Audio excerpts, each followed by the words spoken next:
NewOrleansFootball.com one-on-one with our favorite offensive coordinator, Pete Carmichael. I can't wait to see what golden tidbits Pete is going to lay on us today. Let's get right into the video. Joined now by Saints longtime offensive coordinator Pete Carmichael. Pete, I don't think Derek Carr could have looked more smooth in that one drive in the Saints' first preseason game. Is that kind of what you were hoping for and imagining with Derek Carr in this new offense?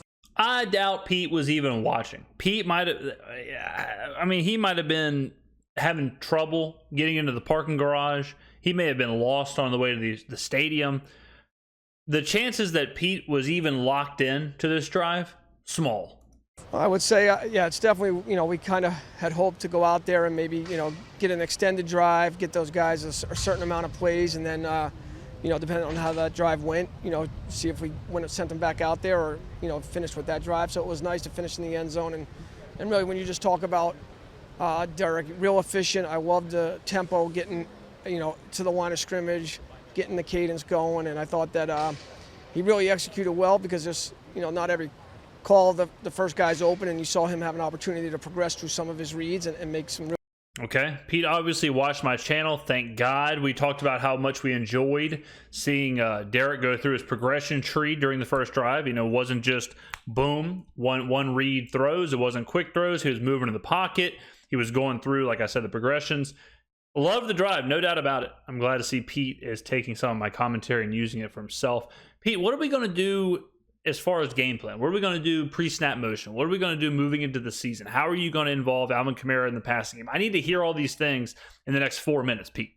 Really good decisions, some good throws. I know the preseason too is all about kind of figuring out some hiccups and things like that with the communication. Was the communication between you and him pretty smooth over the headset? Yeah, I think it was. I don't care about the headset. I don't care about the technology. I don't care about the AT&T Uverse Wi-Fi situation in the building. Irrelevant. Okay. Don't care about that. What are you telling him, Pete? What's the game plan? What's the video game plan? How are you breaking down tape? What are you doing on a day-to-day basis? What are you going to draw up for us to be innovative, to be creative? I need to hear more of that. I even really just talking throughout the whole game, I felt it was pretty good. I think as it got a little bit later in the game, we just had a few that come with the territory, just as that's what the preseason's for. Yeah.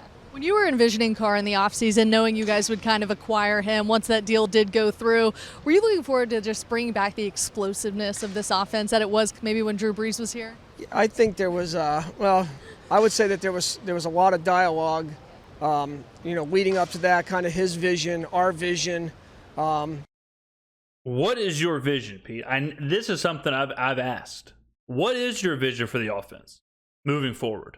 What's your vision as far as utilizing these players, being creative with getting them in space? How is Olave going to develop? What are you going to do with Michael Thomas? Is he going to be the true number one, or are we going to use him in a bit of a different role? Again, Kamara, how are we going to run him? We're going to run him, outside. Are we going to try and get him running more routes? Is he going to line up in the slot at all? Talk to me more about that vision, please. How, we really felt like it was a great fit. And, we were fortunate to get him and then have all that communication that had happened and then afterwards and really putting this thing together with not only Derek and myself, but the whole coaching staff.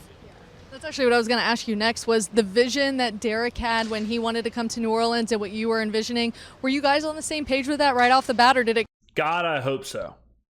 I really hope so. I can't imagine there being too much of an issue with the vision. I would assume Derek's vision is similar to mine.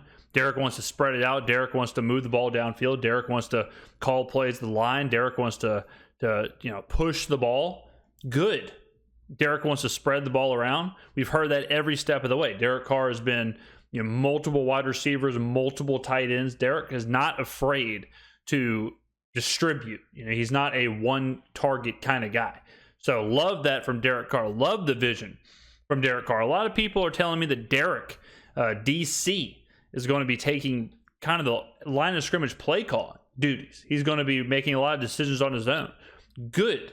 That sounds great. Apparently, word on the street from all the Raiders fans that I've been communicating with in the YouTube comments, word on the street is that that's what ruffled Josh McDaniels' feathers, is that Derek wanted to do things his way. Derek had a kind of a vision, at the line, or he'd audible out of stuff, and him and McDaniels kind of had a tug of war, if you will, with the play calling. I don't think that'll be the case with Pistol Pete. Kind of groom and work to get through that. I think there was a lot of concepts that you saw him running that we felt very comfortable that are part of what we do, and when you see him out there executing those concepts and those plays, there's a lot of confidence that builds up inside of you. And again, when he got here, there was also some things that we're doing that are his ideas as well. So it's just a matter of going through finishing up through the preseason and continuing to work those and get to the season. By then, hopefully, we kind of know where we're at. I will say that I like the idea that Derek is coming in with his own concepts, and the Saints are allowing him to kind of utilize those. Like I'm sometimes coordinators and coaches can have the good old fashioned my way or the highway. I just realized me and this reporter are kind of wearing the same shirt. They can kind of have that my way or the highway mentality where you come in, you got to play my system, you got to do what I want to do. With Derek, I think it's good that we're allowing him to kind of shoulder some of that load. If he wants to, this is the perfect opportunity to, because our coaches are kind of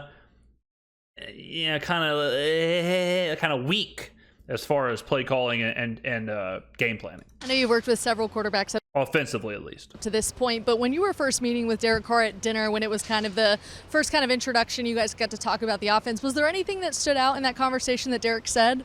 Well, I think it was, it became it was a conversation a lot about football. And I hope so, Pete. What could you imagine if it would have been like, well, we talked about, he just finished watching Breaking Bad, and I just finished watching The Wire, and we talked about, traffic, and we talked about, wrestling, and then we ate dinner and talked about food, and then we left. Of course, it was about football, Pete. Thank God. At that point, Derek wasn't even assigned to the Saints. I would assume 95% of the conversation was probably about football. That was the conversation that got Derek into New Orleans at Ralph's on the Park down by City Park. Fabulous little restaurant. And but it was just everything about a program and the culture here, and so yes. there was a lot of discussion. But obviously, it was a great visit, and came away from that dinner feeling really good. We saw a lot of motion in the first preseason game. Should we expect to see more of that this season? We know Alvin Kamara has talked about it, trying to get more involved in that. Is that kind of how you're picturing this offense? Great question. Fantastic question. I had the same question. Tell this answer right here. I'm keyed in to this answer because this had everything that I said 2 minutes ago. Pre-snap motion, creative offense, innovation. How are we utilizing Alvin Kamara? How is he part of that plan to where he's proactively running routes? He's proactively part of the play. He's not just a check down receiver. Great question here. I'm not off the top of my head. I don't know this young lady's name. She's new at New Orleans football. I'll tell you this: every video I've seen, I've been very impressed. So great question, good hire, Nick Underhill. Good hire, great job. Now let's see the answer. This season? Yeah, I would say that without giving any. Those are some things that that. As long as we're getting the play in early and having an opportunity to do that, I think that as long as it fits, those are things that we'll continue to build on. Yes. Pete, we were, I believe, 29th, maybe even last in the NFL in pre-snap motion. This is your 17th year in the NFL. It cannot be down to the play clock. It cannot be down to getting the play in on time. That cannot be an issue with if we are going to have pre-snap motion. Now, I will say that does make sense that the reason that we have so little pre-snap motion is if we are having issues getting the play in on time. And if we are having issues of getting the play in on time, that's thus rendering our offense incredibly predictable and basic. That ain't good. Okay? That's not a good situation if that's what's happening. If we are being held in check by the time that it takes us to get the play in, that reminds me of Nathaniel Hackett in Denver. We've got to sort that out. This answer, not great. So far, not awesome. As the play caller, when you Okay, that's the whole answer. Maybe he was really being coy. Maybe he really didn't want to talk about the plan, the scheme, the philosophy, Alvin Kamara being proactive, the reason for getting more innovation and motion before this. Maybe that's the case. I hope that's the case. you have Michael Thomas and Alvin Yes. Kamara and a lot of these guys healthy and just Juwan Johnson, all the numbers around them, does it get you excited as the play caller about how creative you can get when you have Derek Carr at quarterback? Great question. Fantastic question. We do have a ton of assets. We do have a ton of weapons. I mean, this is probably the most weapons Derek Carr has had around him in his career. Fantastic question. How are we going to utilize these players? Because she didn't even mention Taysom Hill, who's the most unique offensive weapon probably in the NFL. So it is definitely Pete's job, LOL. It is Pete's job to figure out how can I utilize these players to get the most out of them. We saw that last year. The play calling, the situational spots did not render the best results for Alvin Kamara. It didn't. It didn't put him in the space he needed to be in to be successful. How are we going to do that with Alvin Kamara, Chris Olave, Michael Thomas, Juwan Johnson, Taysom Hill? How are we going to do that? Including with Derek Carr. How are we going to allow Derek Carr to be more successful?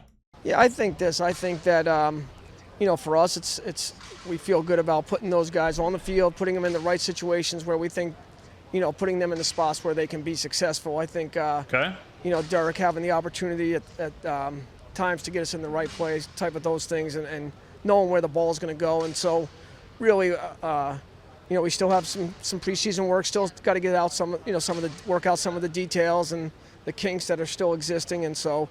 By the time we get to the season, I think we'll feel pretty good with where we're at. Yeah, you guys head to California next. As we know, these joint practices are huge as far as getting to see more. So this was before they went to the Chargers game. This was before they went and did the joint practice with LA. Let me talk more about how vital it is to get these players into situations that make them as dangerous as they should be. Last year, we had an issue where we ran a play, and then whatever players were on the field just ran that play. We need to be in a system where we're calling plays for the situation and for the player. So an Alvin Kamara play is going to have a reason versus a Jamal Williams play. Now, not to say they can't both run the same play, but there has to be, I've been preaching this all off season. Our offensive scheme, our offensive identity has to be so much more proactive. It has to be so much more goal-oriented, reason-oriented. Calling a play, and obviously you can't do this, but I would love to know, or there should be, I'll say it like this. Every single time Pete or whoever calls a play, they should be able to tell me why. They should be able to give us the reason why. They should be able to give, we're calling this play because of blank situation, which means this, and blank players are on the field, the personnel is this because of this. It shouldn't just be, it's 2nd and 6, so we're calling a run play, and we just so happen to have Jamal Williams out there, so that's how we're going to roll it. That's how it felt last year. It felt like it was 3rd and 7, thus we're calling a passing play, but what personnel is out there, which passing play, who cares? Totally random. So we need to lose some of that random element, seemingly a random element of the scheme, and we need to be incredibly proactive in why we're doing the things we're doing. And hopefully with Derek Carr kind of helping out with as far as the scheme, hopefully that'll be the case. More of the ones, based on what you saw in the first preseason game and what you've seen in training camp, what are maybe some of the things you're going to be looking for as far as benchmarks for this offense to hit in California? Well, I think we're getting an opportunity to go against a great defense, a team that might have a little bit of a different scheme than what you've been practicing against. So I think all those things are so valuable, and I think that it's going out there and it's really just us executing our offense, and so I think that this is just really a great opportunity for this team. I would say the expectations are tempo. Make sure the offense understands the tempo. Make sure the tempo is there. Make sure everything's clicking. If he feels like getting plays in on time is an issue, maybe beating that consistently, getting plays in on time, beating the play clock on time, maybe even going overboard with motion, going overboard with some of that stuff, just to get everyone used to having that time to do a little bit of stuff at the line. I would allow a lot of Derek Carr, maybe even more than usual. Let him get really used to moving pieces around, the calls, what they're verbalizing, how he's talking to the offensive line, how he's talking to the skill position players. Let them get all that out now. Let them get those things out where you've got to work through hearing, the team has to work through hearing a new person. Derek Carr has to get used to communicating, get that stuff out on top of getting the play in for the coaching staff. I think the preseason, we'll see, but I think the preseason and these practices probably are just as useful for this coaching staff to get rid of a lot of the bad habits they had last year and to practice on some of the things that will make them better. I know Pete talked about the time thing, but having the coaches better at that, better at communicating, having better game planning. I know it's joint practices, but maybe even go through a situation where the coaches treat it like a game, where they're watching tape, they're trying to break down film, they're trying to come up with a game plan that they can then implement into these practices. I hope that that's what they're doing with these. I hope they're not just using it as the players are knocking the rust off, the players are getting loose, the players are going through their drills. I hope the coaches are taking this opportunity to better themselves, because there was a lot of the times during the games last year where I thought they really struggled. And if they can get the logistical side of being a coach more advanced and at a higher level, that's only going to be better for us. Let me know what you thought, ladies and gentlemen. Pete didn't really give us much there, but let me know what you think about any of the answers that he gave us. Thank you for watching. I will see you in the next video.